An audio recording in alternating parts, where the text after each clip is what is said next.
Hey guys, it's Katie and this is My Life with Vets. I have an update for you about my tilt table test and the loop recorders. So a couple weeks ago I was supposed to have a tilt table test to rule out dysautonomia as a cause for my TIAs or TIA-like events, and then have a loop recorder implanted. And I didn't really feel like I had dysautonomia, and I figured the tilt table test would be a good way to rule it out. So I have to be at the hospital like 5 in the morning. So I get up. I'm not allowed to have coffee. I'm not allowed to have water. I'm not allowed to have food, nothing. So I get to the hospital like 5 a.m. and feeling pretty miserable because I'm one of those people that eats like very first thing in the morning. It's the first thing I do is food. Registration told me the test was going to be $2,000 and wanted that straight up. And I'm like, I don't have $2,000. They thought maybe I could make a $500 down payment. And I said, no, I can't. Here's $100. Like 6:30, they bring me back and they start trying to get an IV in, and they broke one of my veins trying to do that. So that was, you can imagine like a slow building stress level, right? So finally, it's like 7:30, I think, when they bring me back and strap me to the table. And they're getting ready to do the test, and they're explaining to me, like, everybody's treating me like I'm going to pass out or something. And I was like, I don't pass out. I have TIA symptoms. Like, I don't pass out. And so I just wanted to make sure they understood. Even if I passed out during the tilt table test, it didn't feel like it would explain why I'm having these TIA-like events. So then they were explaining how they do it. And I thought that you just strap to a table, right? And like, they leave you there for a while, and then they tilt you up. And then they leave you there for a while, and they wait for you to pass out. And like, I thought it was like this, and then like maybe like this. If you don't pass out there, then they move you this way. And then maybe you pass out. That is not how it works, apparently. Apparently what they do is they strap you to the table like this, and then they tilt you up like this for 20 minutes. And if you don't pass out in that 20 minutes, then they administer medications to increase your heart rate and see what happens. And so I'm strapped to a table, and I've got little electrodes everywhere. Like, they had them all over my body. And they're explaining how they do the test, and they reach the medication part. And I'm like, wait, what? I haven't had a chance to clear this with my vascular surgeon. And I'm kind of wary of medications that increase my heart rate. That's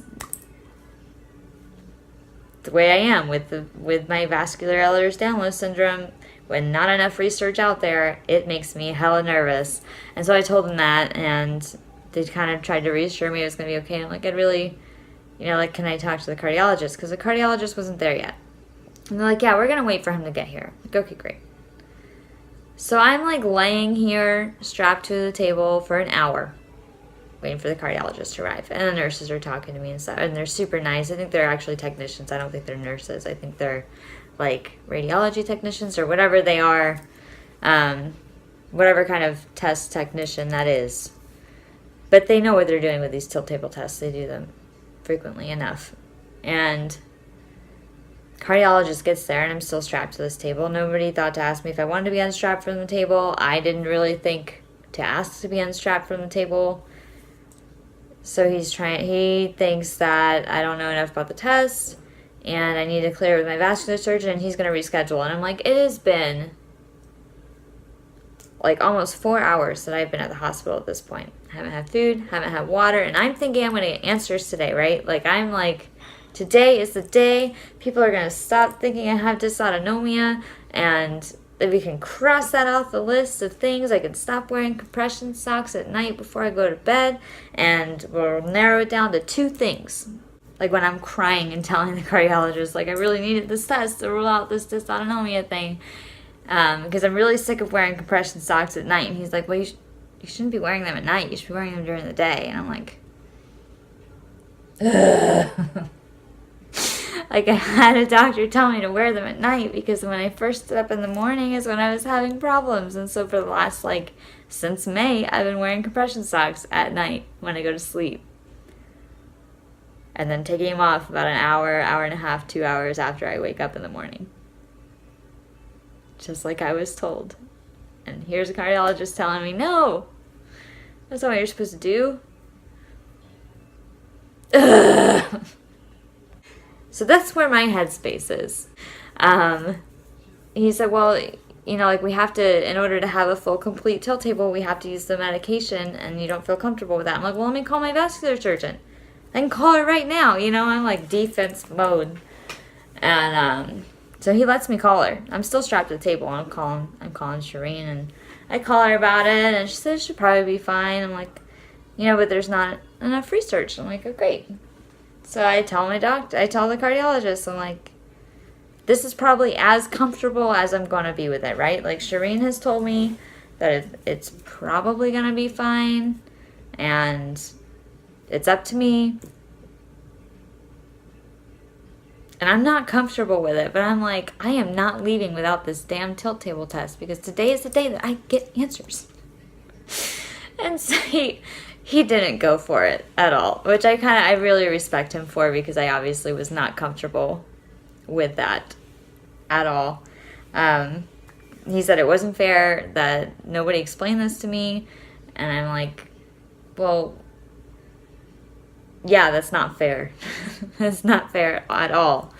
And then I told him, like, even if you guys make me pass out, like, that doesn't explain things. He's like, well, this isn't gonna give you a TIA. Well, why are we doing this? Like, we're just gonna get this incidental finding of POTS, and then everybody's gonna be like, well, that explains everything. And I'm like, it doesn't feel like it explains everything to me, and I don't feel like I have POTS. I don't feel like I have dysautonomia. So then he wouldn't do the loop recorder either, because the loop recorder was supposed to be if I had a negative tilt table test. So basically they set me free. And so after he left, like, the nurses are taking the electrodes off, and I'm crying because it was a very emotional experience. And they're like, well, asked me what I was going to do the rest of my day, because it's like 9:30 or so, and I'm like, I have the whole day ahead of me still. I'm like, well, I'll probably go to the gym and kind of get in a good headspace, like I like to run or jog, and I'll probably do that to get in a good headspace. And they just stopped what they were doing. They're like, wait, you exercise? Like, yeah, I exercise like 6 days a week, 5 to 6 days a week. It's on my paperwork. And they're like, your body's able to tolerate that? Like, you don't pass out? I'm like, no, I don't pass out. That's the thing. That's the thing. I don't pass out.